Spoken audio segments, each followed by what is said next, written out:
सासु तान जानी मारय लागे कोई द सासु तान जानी मारय लागे कोई द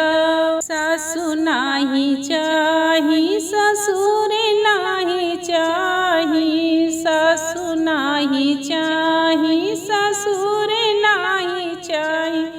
हमरे पापा के खोजले अपन बेटा दे दा हमरे पापा के खोजले अपन बेटा दे दा सासु तान जानी मारय लागे कोई दा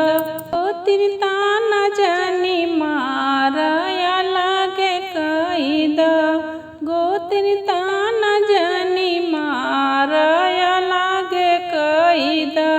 जेठे नाही चाही जेठानी नाही चाही जेठे नाही चाही जेठानी नाही चाही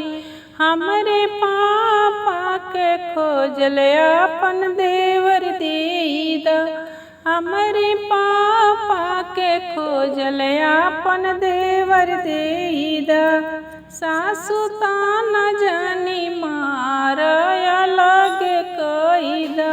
ननद तान जानी मारय लागे कोई दा ननद तान जानी मारय लागे कोई दा देवर नाही चाही ननद नाही चाही देवर नाही चाही ननद नाही चाही हमरे पापा के खोजले अपन भैया दे दा हमरे पापा के खोजले अपन भैया दे दा सासु तान जानी